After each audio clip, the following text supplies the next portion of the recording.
In the heat wave of London, I'm thinking stagecraft. I'm thinking that this might be more than one video, and stagecraft can make all the difference in festivals like the Edinburgh Fringe to not only your own sense of creative satisfaction, but also in terms of the reviews you receive for your work and the experiences that your audiences take away when they pass on their experience of their show to other potential theatre goers. And here in Hammersmith in London, I'm in the perfect balance of a garden, which is in a city, and I wake up with the dawn chorus, hear the birds, but also you can probably hear aeroplanes overhead going to land at Heathrow, some taking off at local airports.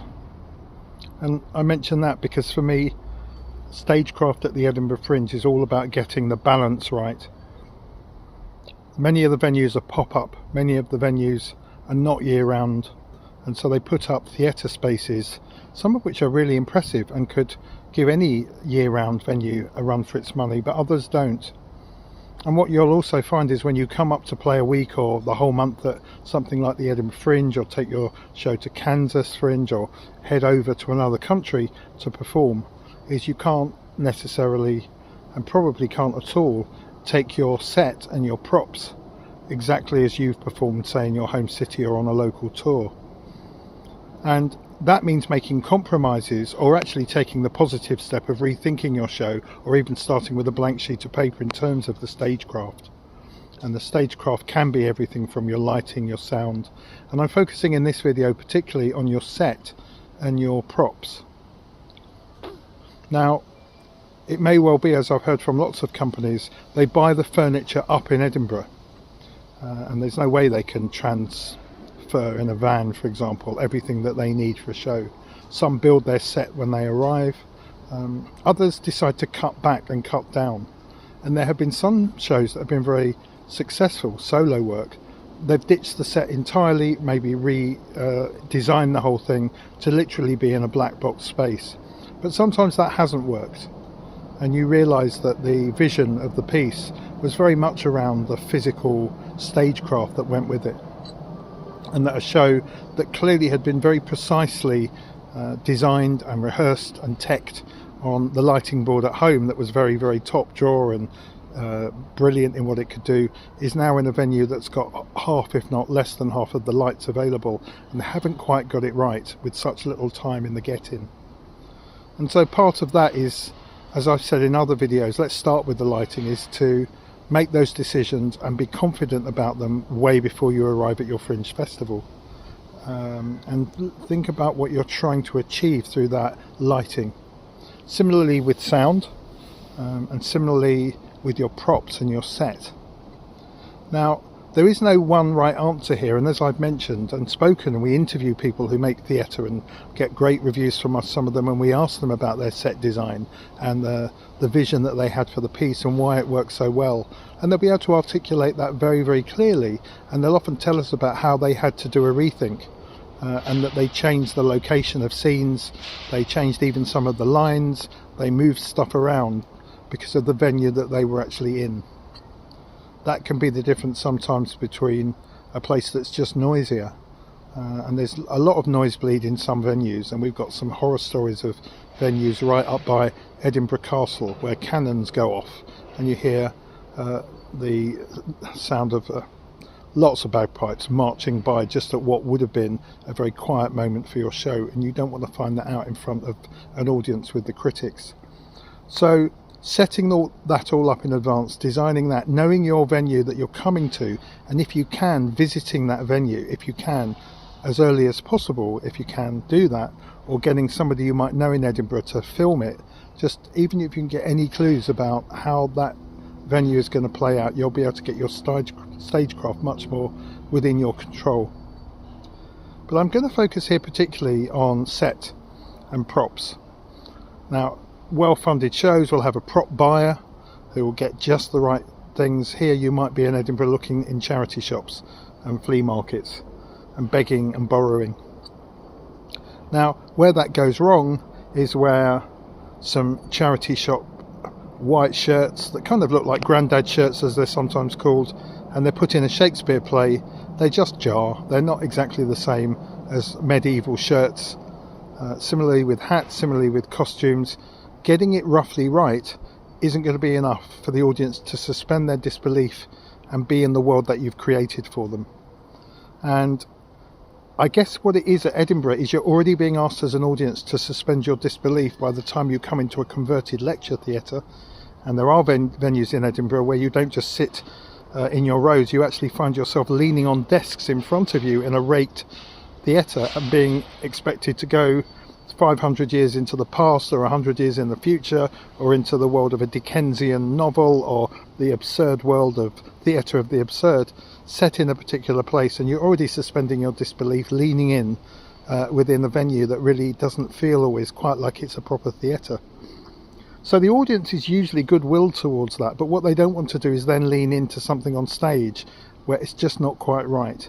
If it's your intention to be a bit surreal, then it's absolutely fine to have an ironing board where the cable doesn't go anywhere. But if you're wanting us to lean into a bedsit in the 1960s in a Joe Orton play or something like that in the 70s, then we can't have an ironing board ironing a shirt that's clearly switched off.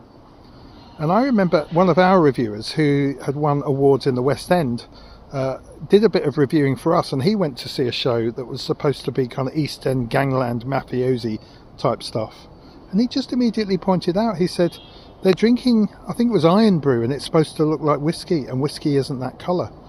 And if they're going to be, you know, the hoodlums that were actually wearing those suits, those immaculate suits in the mafia days, they can't be wearing something that looks like it hasn't been ironed for weeks, and that the trousers don't quite match the jacket, or that the hairstyles aren't quite authentic to whatever's being portrayed on stage. And I'm not trying to sound like a snob or being a bit elitist. It's simply that good theatre, where it's set somewhere, that's what a set means, can't have an inconsistency that looks accidental or lazy, or in its conception and its realisation. It's not delivering on the aims of that piece. So that's why you might want to make radical decisions and just say, we're going to go down to the bare minimum of set here, and we're not going to try and be literal. Because if you are trying to be literal and you fail to be literal, you can often find that there's a jarring and inconsistency that can make its way into the audience, where they're not quite being as impressed, they're not quite believing in what they're seeing. So running around charity shops and getting things that are approximately like what you want, because you couldn't bring them all up in the van, is a really dangerous risk in fringe theatre, because it's all about those production values, and that's when the stagecraft can go a bit awry. I mentioned in another video a death scene where somebody's lying on the floor, but we just happen to be in a very poor rake lecture theatre, and nobody apart from somebody in the front row can see what's taking place down on the ground. And that can't work, because you want the impact of that scene to come across to the back row, and the only way you can probably do it is to change it so the death scene might be somebody dying almost standing up in somebody's arms, or you might have to raise part of the stage using some blocks which you might use in a different way, and that's the creative opportunity as well, but it can be a risk.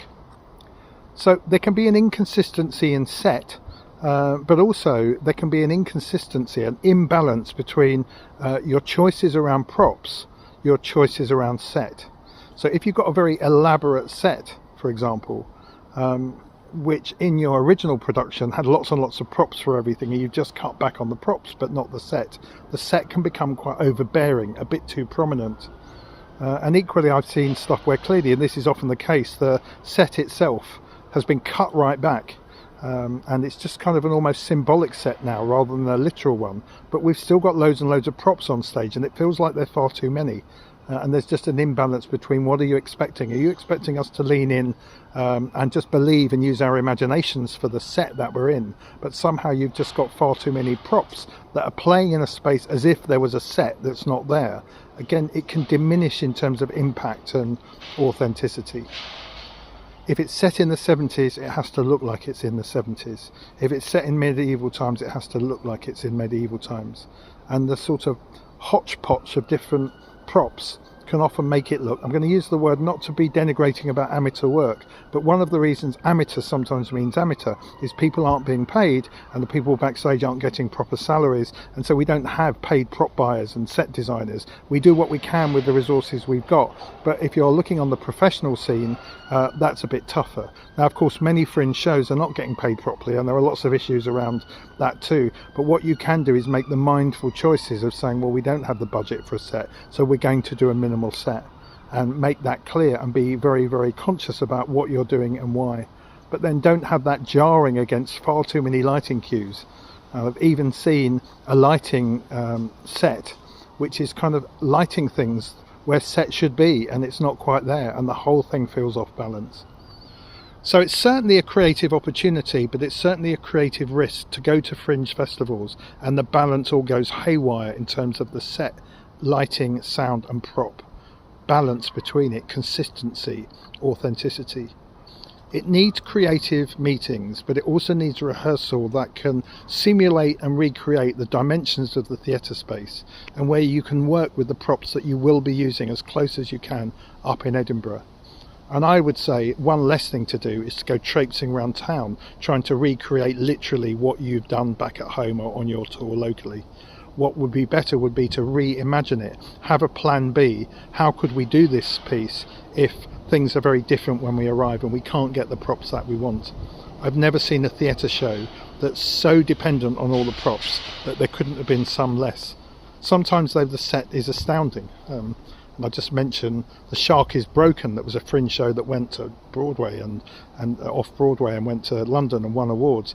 There was a set there set on a boat during the movie Jaws by Duncan Henderson, and it can be set up pretty much anywhere. It's a piece of genius economy of design.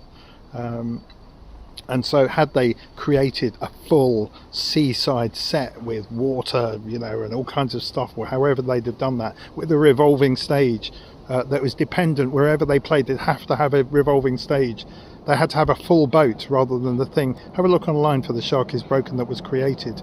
It becomes more realistic in this case to play mid-scale to larger venues. But even in a tiny venue, make that positive, consistent, authentic choice.